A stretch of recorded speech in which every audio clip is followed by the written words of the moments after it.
Okay, everybody.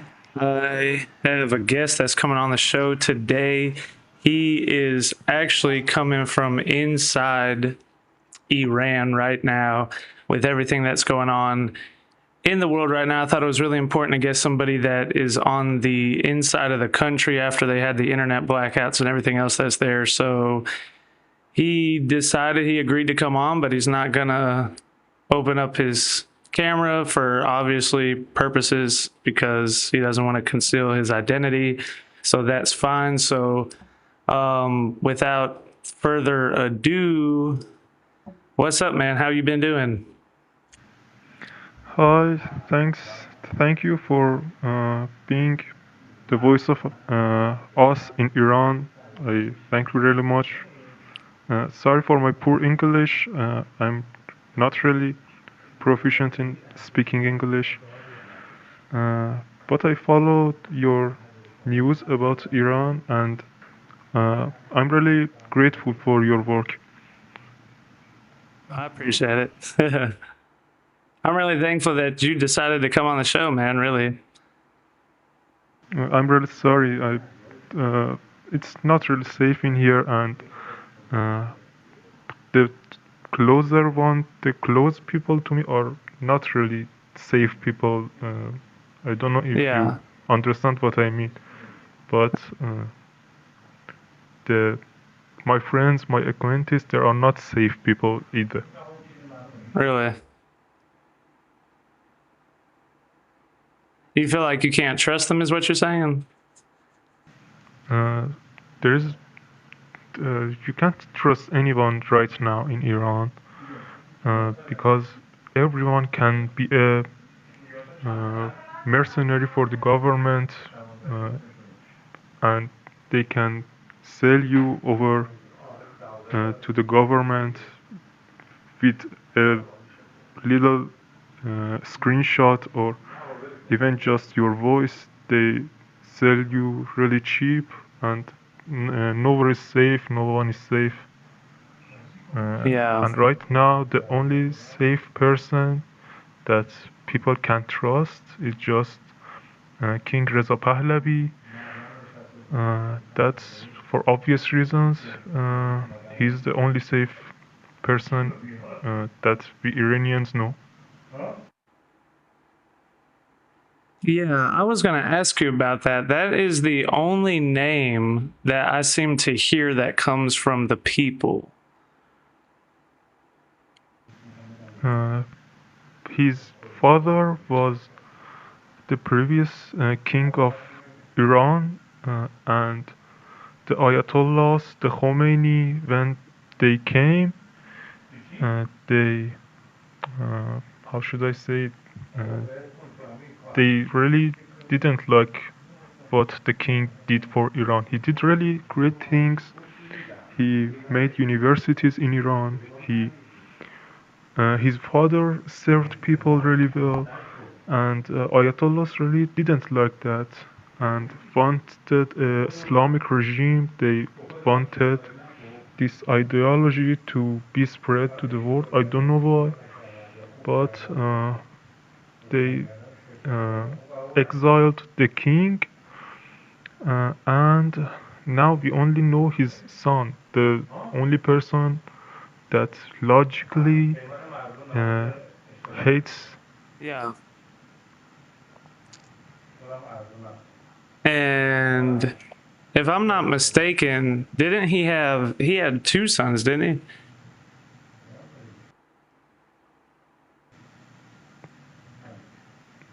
Do you have my voice? I think the internet is starting to break up.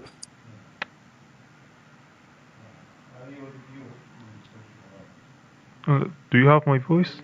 Yeah, you just came back. You went off for a few seconds there. Yeah, sorry, and the situation of internet is like this, Yeah, obviously. unfortunately. Uh, where I was, what I was saying. You were talking about how the Islamic regime exiled the king. Yeah, and they exiled the king, and obviously his son is the only person who is safe. because he saw his father get exiled and uh, murdered by this regime. So that's logically the only safe option for us Iranians. Yeah. And he had didn't he have multiple sons? Uh, I don't think so. I only have heard his name, and I think it's pretty reasonable why ordinary people don't know about his son because they never taught us about that in schools and they never let us know what that actually was like. They didn't like Iranians to know what it was in Pahlavi's era. Yeah, that's insane, man. You really got to think about that. That's exactly what they would do, huh? Growing up there in the schools, they would erase the entire history of the Shah and everything that happened before the pro-Islamic regime. Is that right? Yeah, they really filter the history and censor it as they like, and they uh, just say the Islam is right and Muhammad is right. They teach us the history about 1,400 years ago about what Muhammad did, but never uh, truly taught us what it was like in our ancient history, what it was like in real Iranians history. They thought about us about hundreds of years ago in Arabistan or what Arabs did, but not Iranians. Yeah, that is crazy, man. So you guys never were taught about King Cyrus or any of that? Not as profoundly as we were thought about Islam. Yes, they say its name, but they not really teach us what the Cyrus the Great did. They never taught us and never said out loud that Cyrus the Great freed Jews. They never thought anything. They just want their ideology to be spread and don't like any other information to be spread. Yeah, that is insane, man. Because so it's like, because, for people that like live in the United States or outside of a tyrant regime like that, you're so used to having such a vast array of information from different sides that it's almost hard to put yourself, your mindset in a place where you have to really realize that it's so much deeper than them just promoting what they're doing now or the pro regime that's in charge now is that they go back and from the time that you're born, your whole life going up through the schools and everything, they almost completely block out anything that's even happened in the past that's contradictory to what they're saying now. So, as in, for the Persian Empire and Cyrus and all that, that's one of the greatest empires that's ever existed on the planet. So it's kind of crazy to think that they were not only just able to take over this whole country and people, but they actually tried to separate the people themselves from their entire history of everything they've ever been. That is crazy, man. Yeah, I know. And that's happening. Yeah, that is wild. So Uh, Yet, sorry, in the middle of your talk, but the only thing that this regime thought us great, I can say that 100% every Iranian know greatly about that is what Muhammad did, what Quran said, and that's why a lot of not all Iranians, but that's why a lot of Iranians don't like Islam anymore because we experienced it. I myself read Quran translation of it in Persian because obviously we are not Arabs and we don't understand Arabics really well.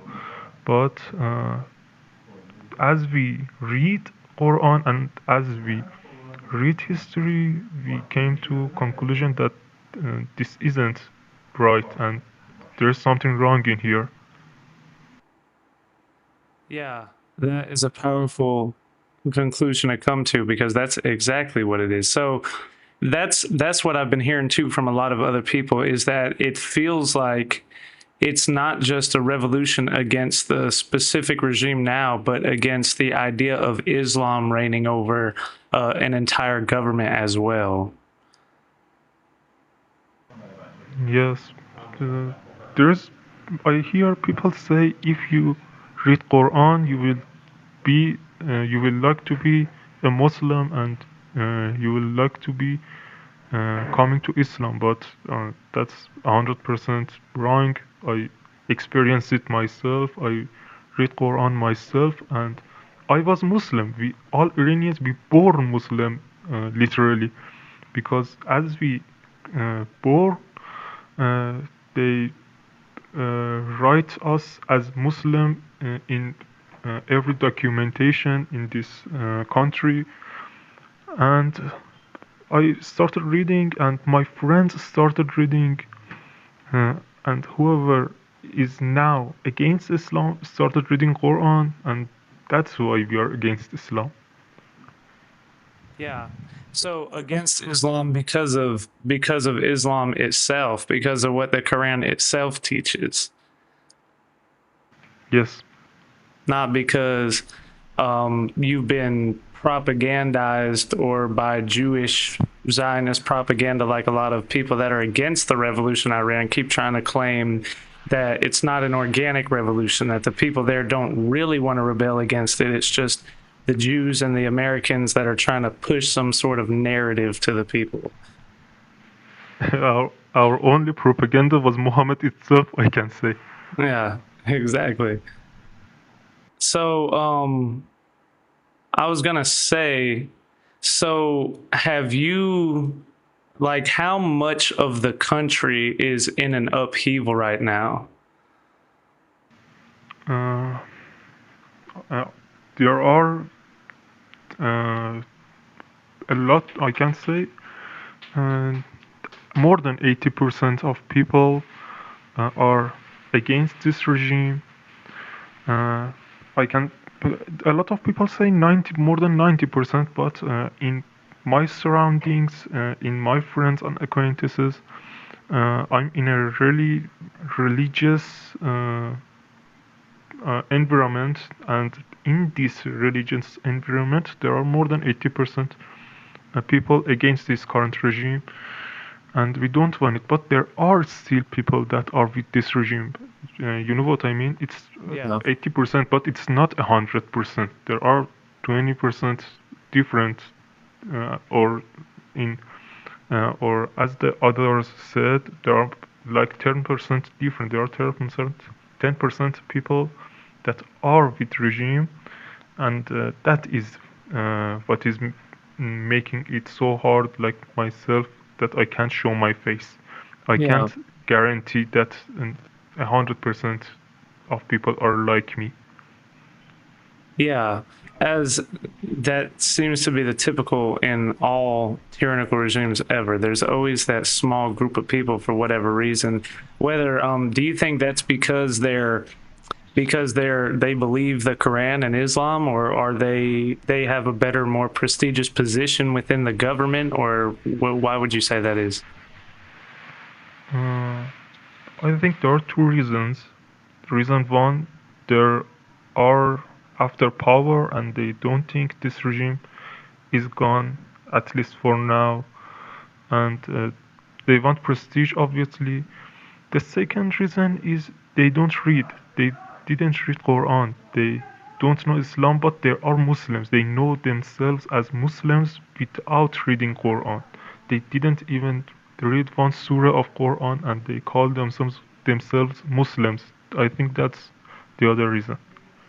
So they just accept what they've been taught about Islam right off the bat. Yes. That makes a lot of sense, really.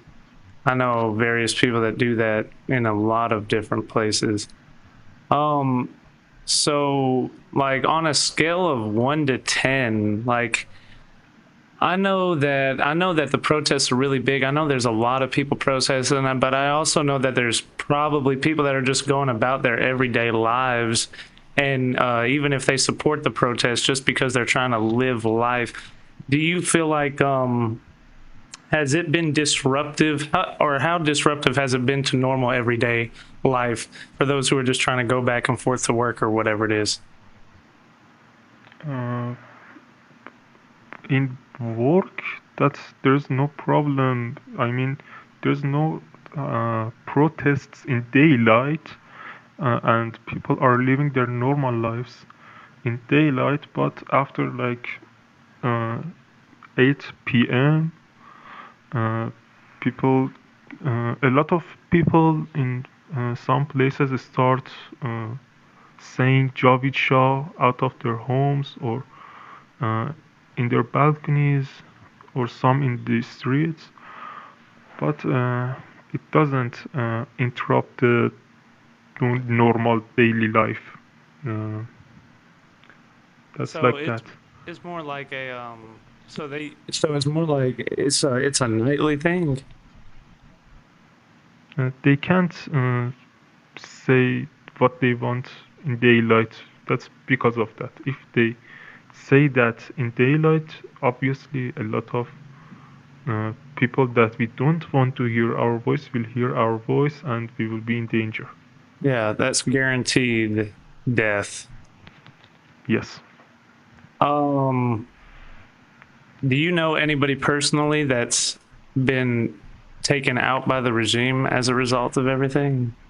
I know a lot of people getting murdered by this regime, and yes, I know a kid. I think he's 17 years. I don't think he's older, or maybe at most 20. He was he has lost his parents uh, when he was uh, I think he was 2. I don't really remember, but he was an orphan, and he's still a kid, and he is arrested, and we don't know anything about him. We don't know if he's alive, if he's dead. We don't know if he's safe. We don't know anything about that, and a lot of people I know personally has been murdered. Yeah, that's horrific. I'm sorry to hear that. Um, is it okay? So we hear a lot of reports inside coming out from the country that, I mean, just like horrible things like them specifically targeting children on purpose, them cutting people's organs out and organ harvesting people, killing the wounded, going after doctors for trying to help the wounded. Is it really like that deep down inside of there? Yeah, you should. That's all true. I have seen pictures of that, and they're all true, unfortunately. Yeah. Yeah, and yeah, and I think it's important that people really understand how real that is, because a lot of people try to push back on that and claim that people are trying to act like the numbers aren't as big or as bad as they really are. It's like they don't want, and I'm sure a lot of that comes from the regime's propaganda itself and maybe other Muslim nations as well. But I see a lot of people in the West that even try to dismiss it and act like, well, it's probably nowhere near as bad as people act like it is. There are always people who don't believe numbers. There are always people who don't believe numbers, and I don't know what to say to them. Maybe they don't want to accept their reality, and there are always people who have never ever read Quran, and labeled us as Islamophobic. They don't want to accept the reality as well. I don't have any word to say to those. Yeah, those people are deranged and they're delusional. Islamophobic, that's another thing. That is like the stupidest word I've ever heard in my life, because it's a fact that Islam has a murderous history. I mean, that's just anybody that's living in reality, it's obvious, and it's not just one place. It's in various places all the time. And when one goes away, another one comes up and it constantly goes in and out. So I don't understand. I don't understand how people call that Islamophobic. But I won't be surprised if that's another regime's propaganda. I think that's pretty possible because Iran is very prosperous. It has really riches. It has a lot of riches, and it can. Iran, I don't mean Iranian. I mean Islamic regime. This Islamic regime can make words uh, out of thin air and do something like this. I won't be surprised if it's something that regime has created. yeah, that makes a lot of sense, really. What do you? I've heard that the Ayatollah has ran underground in a bunker. Or do you know anything about that or no? In 12-day war, he did the same, and it's his safe ground. It's uh, somewhere that he thinks he's safe, and that's pretty possible. We have seen it happen, and why not again? Yeah, that makes a lot of sense, really. And so I wanted to say, and so the people inside the country, like I've heard that they're burning mosques to the ground. That's true. There are two sides of that. One side is that the police, the Basij, these jihadis in Iran, they captured people and put them in the mosques. They uh, uh, prisoned them in the mosques, and that's why Iranians start uh, firing mosques. That's one reason. The second is that it's the work of regime. He wants to uh, let the religious people to be on regime's side. They don't want to lose religious people, uh, and uh, how should I say it? He don't. The regime doesn't want religious people to be on the side of Iranians. Uh, he doesn't. The regime doesn't want to lose religious people. That's why the regime started firing mosques uh, himself itself. That's really interesting. So you feel like they're trying to use that as some sort of to incentivize the people in the country that identifies Muslims not to join the revolution. Exactly. That's very interesting. Um, so so another thing that's confusing for me, and I'm sure a lot of people, is that like the people, the police themselves, or the people in the military, like a lot of them don't they understand how evil the regime is? Like, why do you think you would almost think you would wonder why they don't help the people and rebel against the Ayatollah themselves? As I said, a lot of my acquaintances, a lot of my family members are not safe. That's because they are police, they are Basiji, they are jihadis, and I can say they are 100% brainwashed. There is no saving for them. There is no save. You can't save them. That that like imagine a person who is living 40 years or 30 years of his life with this idea that Islam is good, Ayatollah is the greatest person in the world, and now you are saying no, he's a terrorist, he's not a good person. Islam is not what it seems to be. What do you expect? Do you expect him to leave all of his beliefs? Obviously, no. He won't accept your words. He just accepts his 30 years of life under this brainwashed. Uh, I don't. I this brainwashed ideology. I don't know what to call it.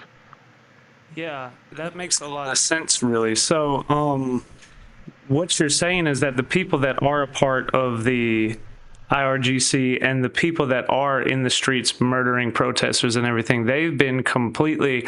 It's maybe not even that they're incentivized, but that they're the group of people that actually believe the Ayatollah. They firmly stand by that idea. Exactly. They're lost. You can't save them. That's really interesting. So, do you feel like is that because um are they groomed from the time that they're a little kid, or is it more like that anybody that's not like that was filtered out by the regime itself to make sure that the only people that would be involved with that were that dedicated to the cause? Uh, I'm not really sure. That's this regime is pretty complicated. It doesn't show its works to publics. It do things in secret, and I'm not really sure what it does to people. Uh, but what I'm sure is a lot of these people were raised like this from their childhoods. From they started learning these things from their families, and a lot of these people just raised this way. And that's all I can say. Okay. And like firearms, they're illegal for the people to have, isn't that true? Even a knife is illegal to carry. Yeah. So the protesters, that's why they're getting totally destroyed like that. They don't even have the ability to shoot back. Yeah. There is no way for us to win this war. There is no way. We are barehanded. Yeah. So if you wanted to say something to anybody that's outside of the country that was listening to it, and you wanted to help them understand and explain exactly how dire the situation is and what you wanted to say to them, what would you say? I would say uh, everything is obvious. Everyone can accept whatever it wants to accept. If you want to accept reality, you can accept reality. If you want to accept your delusions, just accept your delusions. So you feel like everything's already been said that needs to be said. They just need to accept whether or not that's actually true or not. Yes. All right. I mean that makes a lot of sense, really. Um, and I've heard also that is it true? Like I've been hearing that they're purposefully like not giving the bodies of women and children back. Is that true?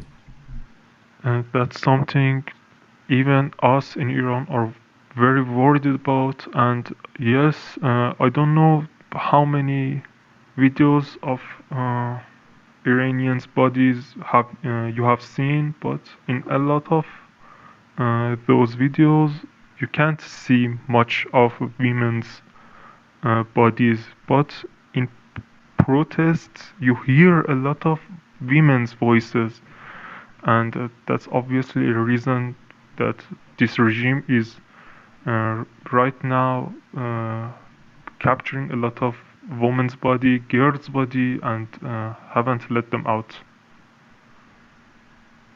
And well, I heard one theory that said that they were doing that on purpose because in the event of a military strike or an airstrike or something like that, they were planning on possibly showing their bodies afterwards and then blaming it on the airstrike and saying that they were killing women and children, civilians, and that's what it was about. There's no other explanation for this act. It's the only reason this regime would do that. So you firmly believe that as well. Yes. So, um, in the event, and or I will say when, because I am under the firm belief, absolutely, that the Ayatollah is going to be overthrown.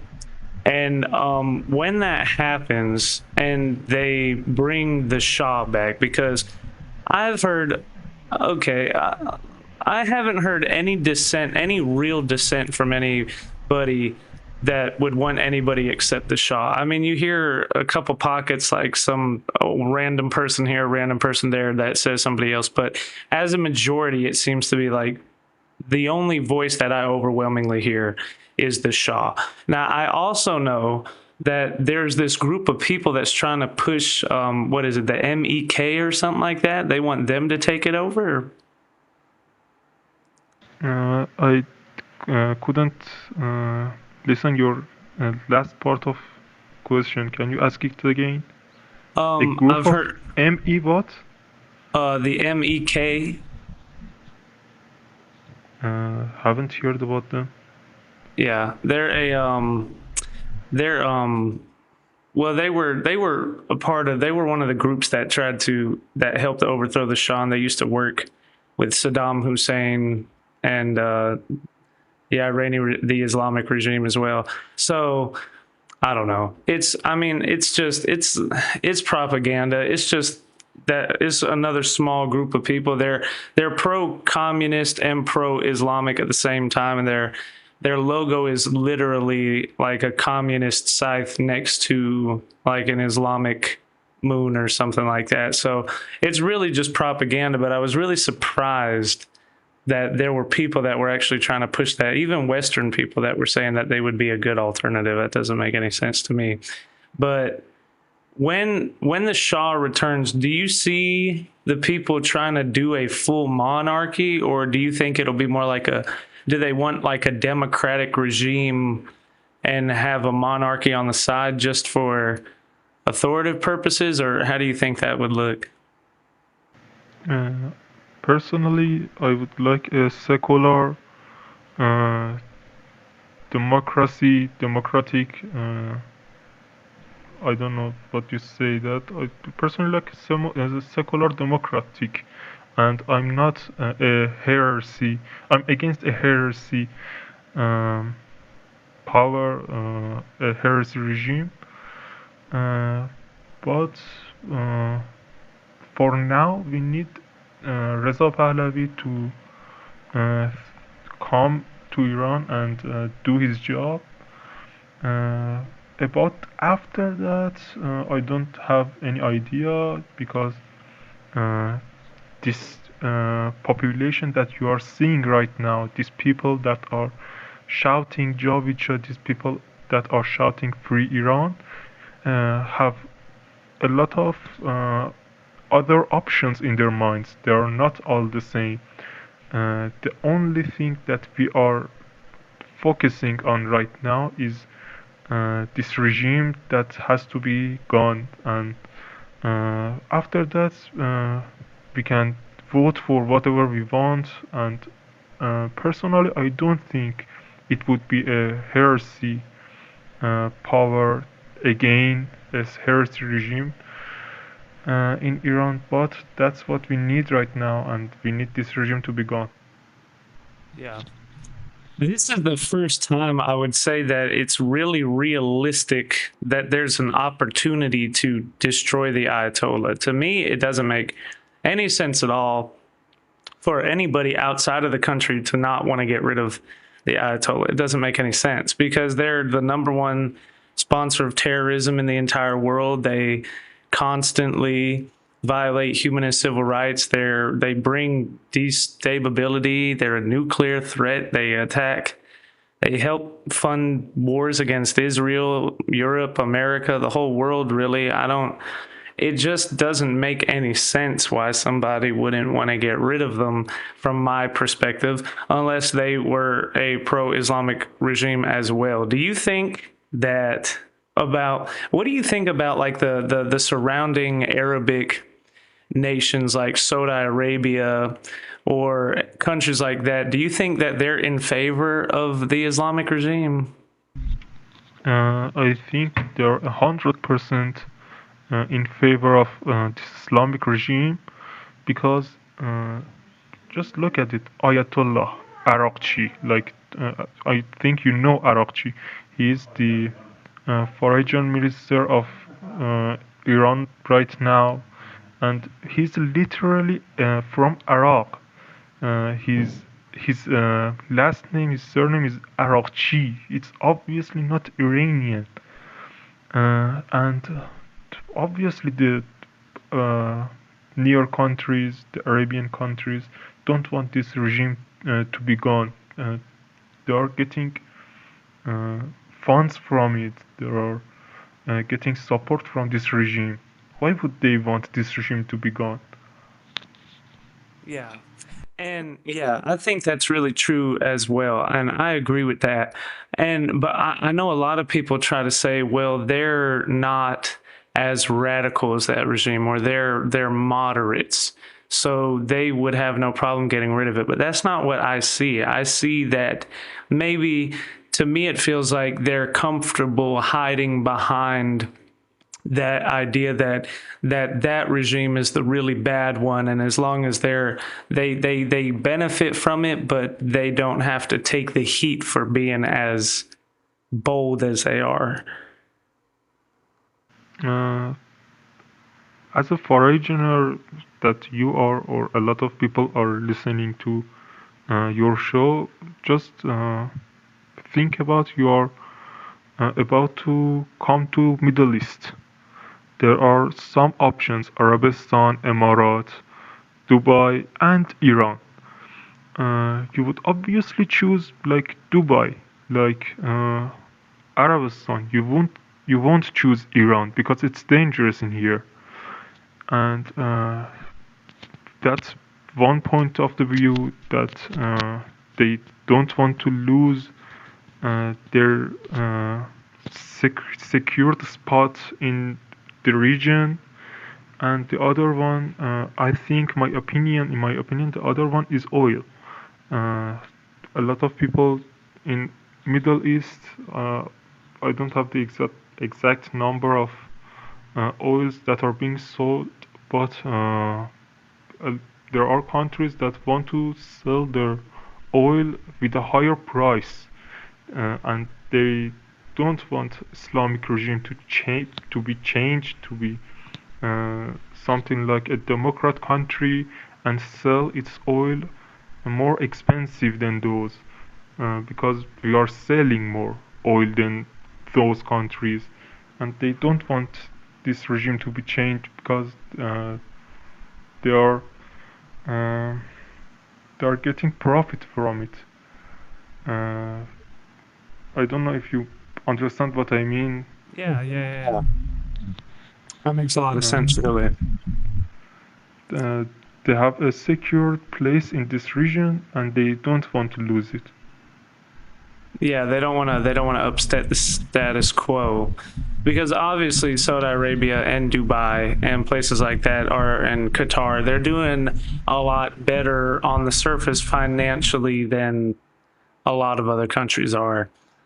So, and you mentioned the oil. Do you feel like, I know that the Ayatollah supplies a lot of oil to China specifically. Are you aware of that? Uh, you may be surprised, but I wasn't aware of that till recently.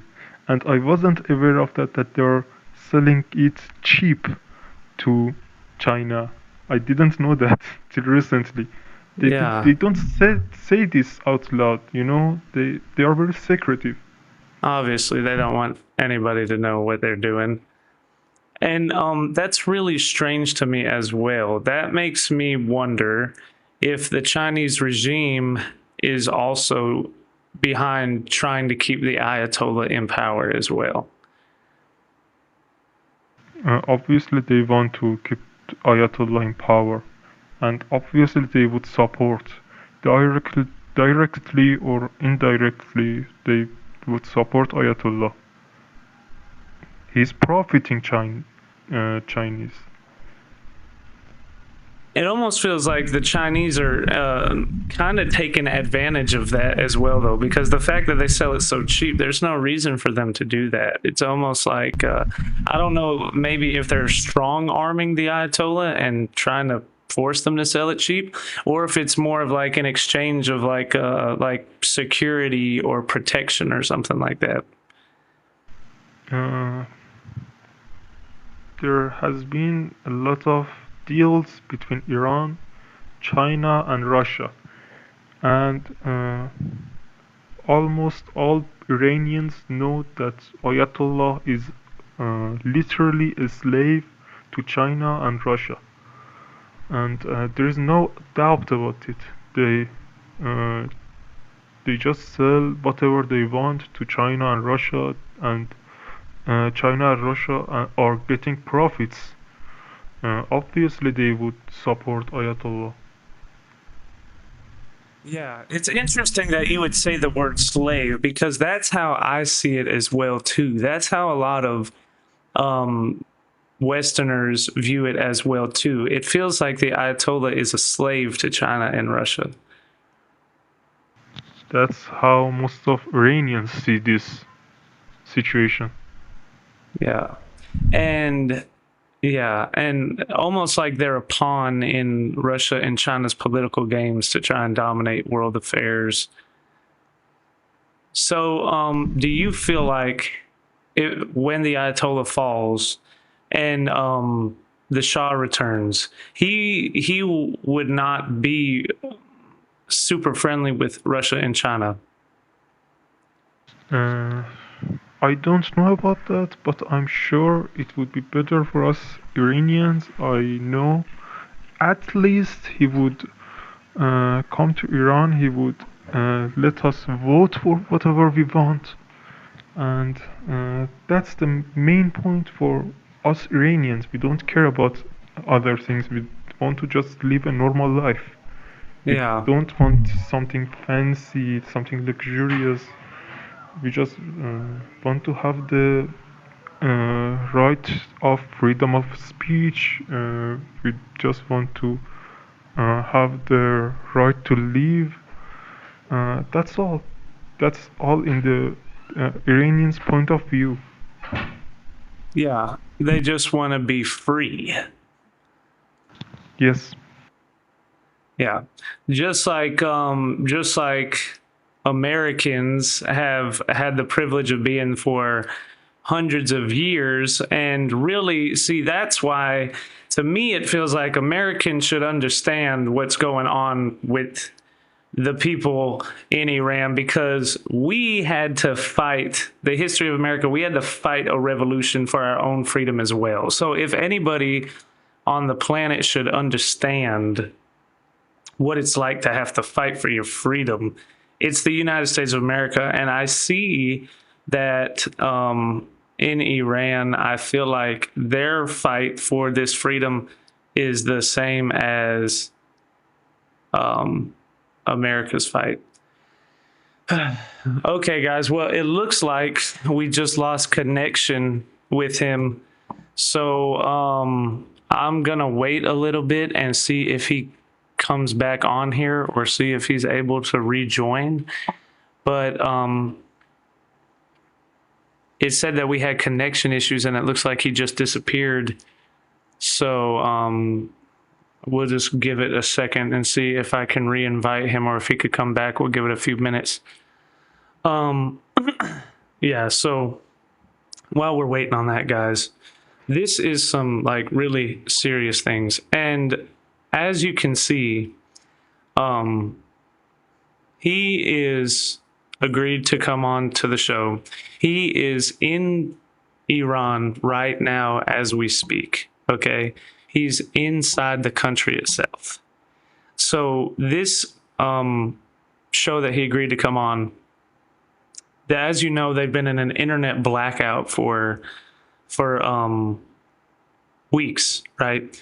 And it wasn't until recently that the blackout, it hasn't totally dissipated or disappeared, but there's little shatters of opportunity for connection and really is risking a lot to talk to the outside world. I thought that it was really necessary for people to hear what's going on inside. And everything that he said so far, as you can see, is everything that we're being told by Iranian Americans, people that are outside. Hello? Are you back? Yes, yes. Hey. Bad internet connection. Yeah, we lost connection there for a little bit. I was going to wait around a few minutes and see if you were able to come back or not. Yeah, unfortunately, this is the internet that we are dealing with. Yeah. Well, what I was saying was that I feel like as Americans, we should understand more than anybody what freedom is all about. The whole thing, to me, when I look at what's happening there right now, it reminds me of the American Revolution itself. It reminds me of 1776 and being free from the British Empire. To me, it's the same exact thing. So I don't see why it would be hard for anybody to understand that.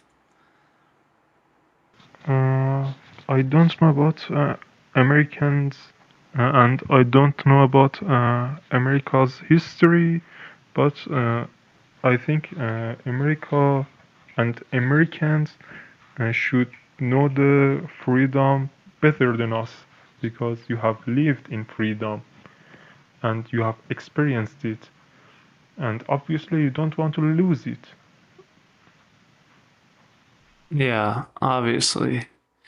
And okay, I was also going to ask you, I know that a lot of people that have been shouting free Palestine, and they're very pro-Palestine and they're very critical of Israel and the war in Gaza right now, but they seem to have gone, not all of them, but a very large amount of them have seemed to gone completely silent when it comes to free Iran. Do you have any thoughts on that? This free Palestine, we have been dealing with it more than you have been dealing with it. There is, I don't know, from when I was born, I have seen this regime advertising free Palestine in Iran. They have been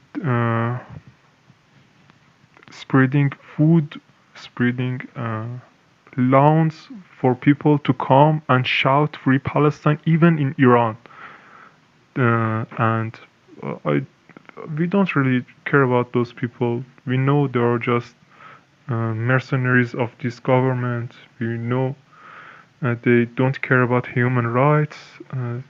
They just want, in our eyes, they just want some money that this regime will give them from shouting free Palestine. Yeah. Yeah, it's very interesting that you say that, because I agree with that 100% too. So, see, this is one of the reasons that I wanted to talk to people inside and like yourself, because I know that the voice of the people in the country is totally different than what the propaganda from the Islamic regime is. What everybody sees when they hear the Ayatollah speak is a complete opposite reality of the people inside of the country. And it has been for a long time, but it seems like people now are just starting to become slightly aware of the fact that there's a difference between the people and the regime, but they don't realize that it is a huge difference.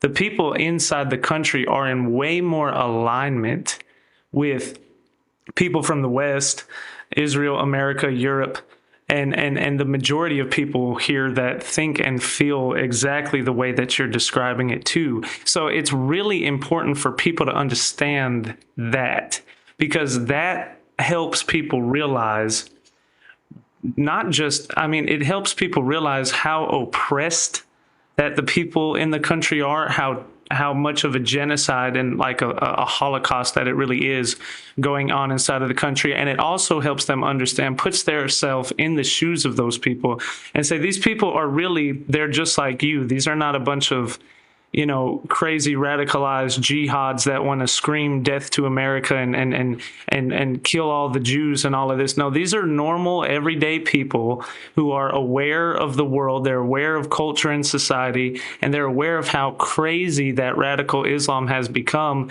And it's those people that would be a friend to anyone who's not crazy, that want to be free just like everybody else. That's right. That's exactly a reason why Iranians, in protests out of Iran, have raised Israel's flag, have raised their host country's flag. We want to show that we are not some barbaric individuals. We are not some uneducated people who want to murder whoever is not believing in Islam. We just want to live a normal life. We just want to grow up, and we just want to grow up. That's it. That's a very important point that I'm making, because uh, that's a genocide. A lot of my peers have been dead. That there is no uh, there is no young people who have a long distance hope for their future, and that's the reality of Iran right now. Uh, I don't know why they want to say we Iranians are barbaric. I don't know what this propaganda still exists, but that's not true. We just want to live a normal life like everybody else. Yeah. So it seems like the major thing that you really want people to understand is that really it's just freedom is what the people are looking for. It seems like you're really trying to drill it in people's heads that it's just freedom. That's it. Exactly. I will make an example. When you are trapped in a well and there are some people outside of the well, and you want to get outside of the well as well, uh, you won't make enemies of the people outside of the well.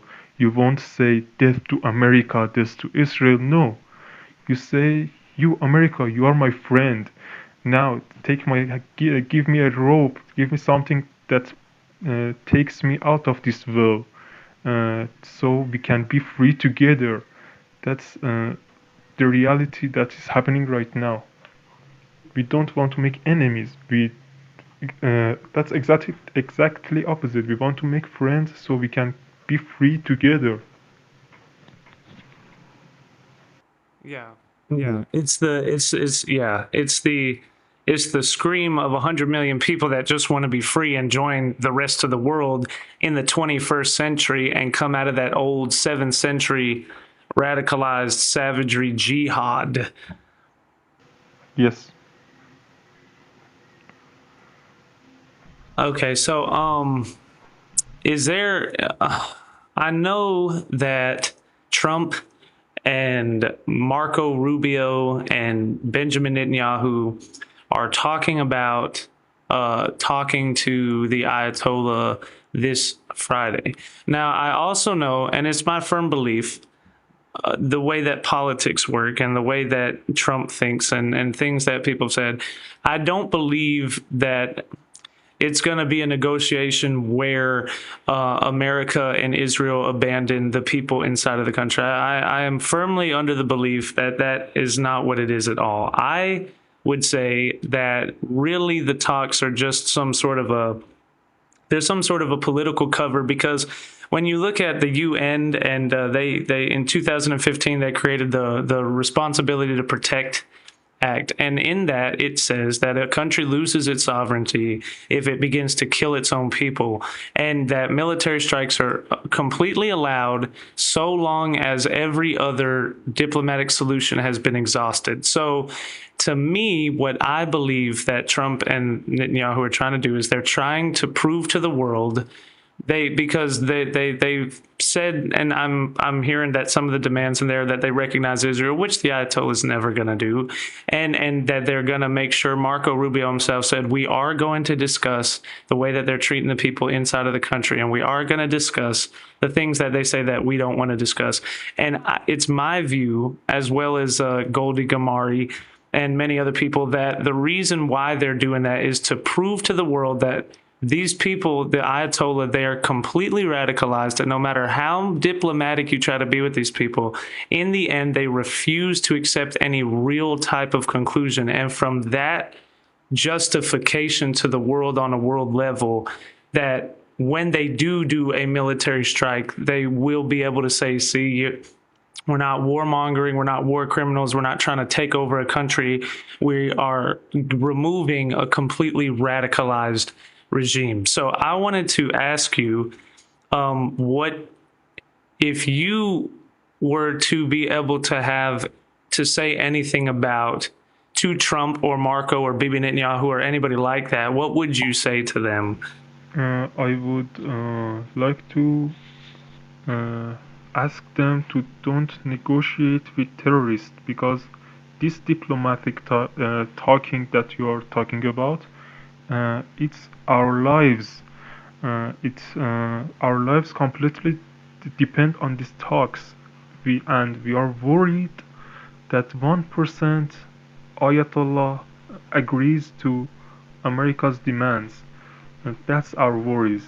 Last night, when there was a news that Islamic regime didn't want to negotiate with US, and Trump said that we don't negotiate with this regime because they wanted to only talk about curing nuclear, and they cancelled the talks. We were jumping out of joy, and that's what we are worried about. We are worried that 1% Ayatollah agrees to the USA's demands, and we don't want that.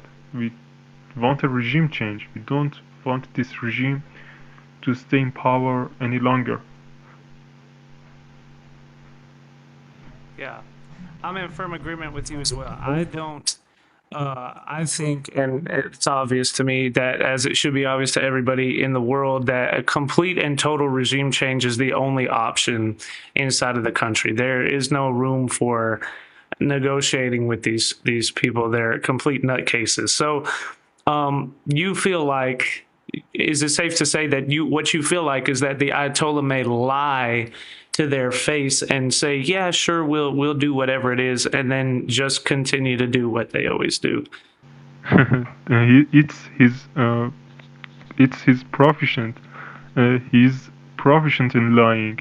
That's what he's been doing since 37 years ago. That's Khomeini before him has been doing. They are proficient in lying. I won't be surprised if they lie about that.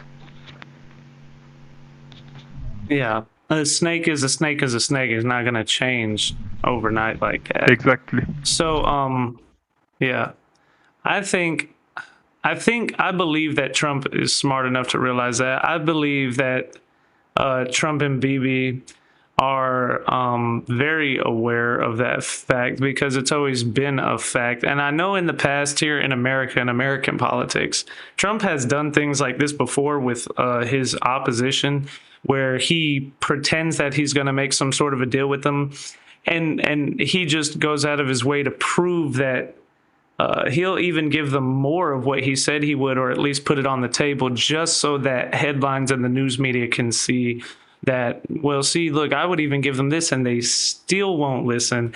And then after it's, exposed that this person really is just that radical, that's usually when he comes in afterwards and deals with it. I think that that's what he's going to do with the Ayatollah.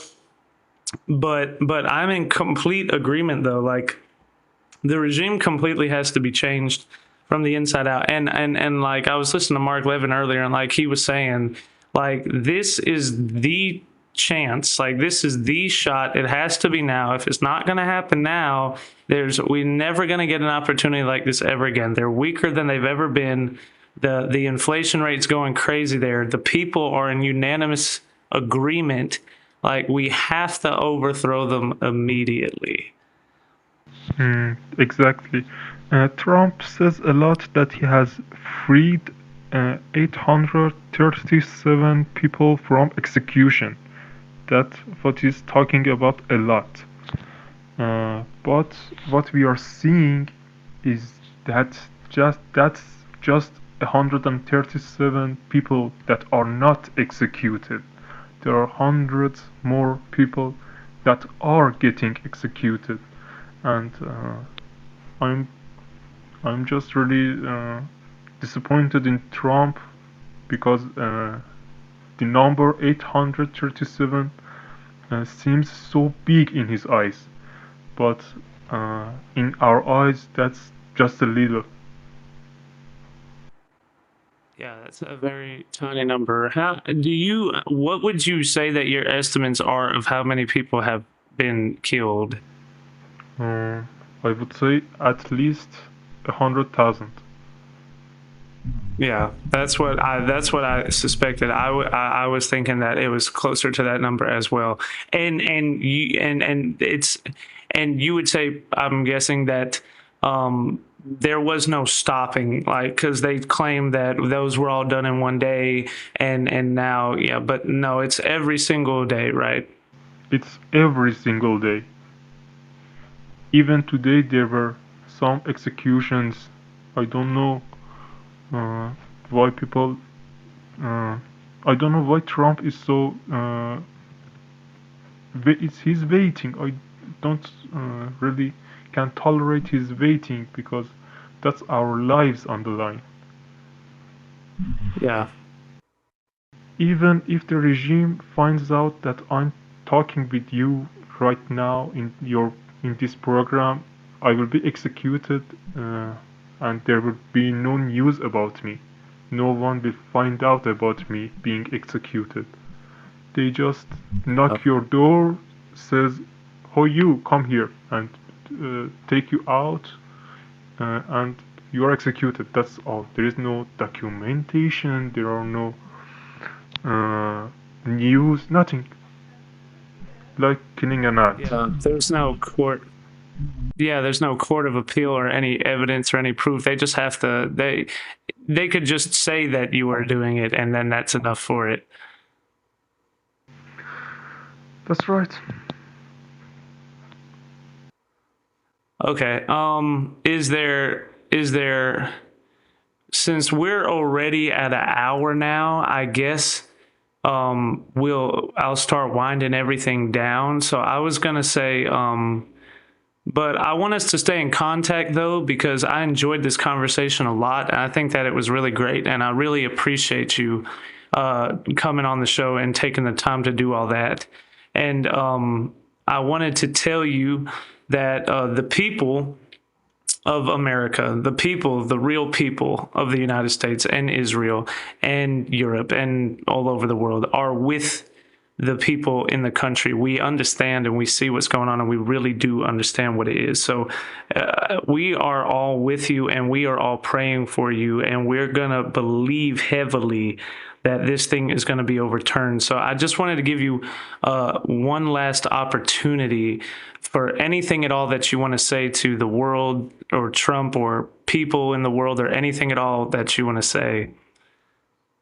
I just want to thank everyone who is stepping for Iranians, who is being our voice, and thank you all for caring about Iran.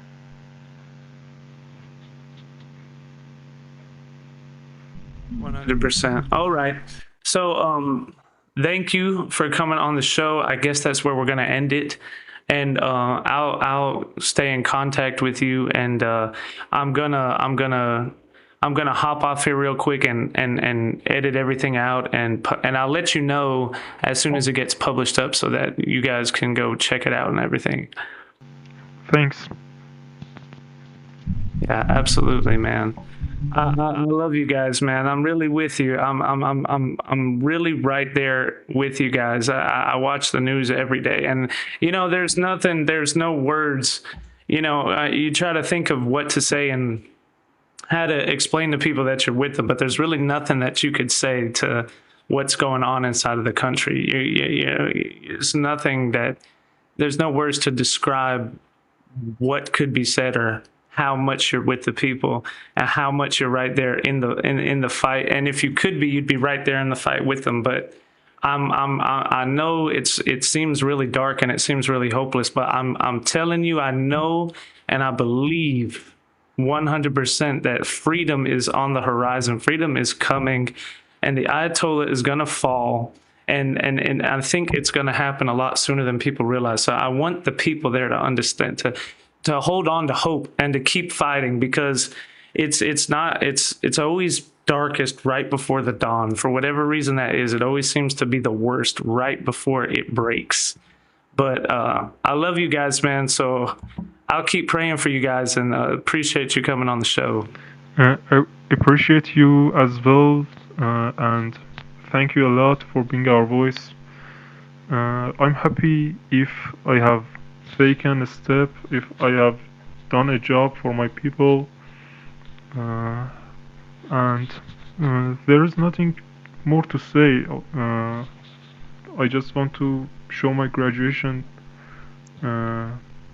with you people. All right, that sounds great. I appreciate it, man. So that's all.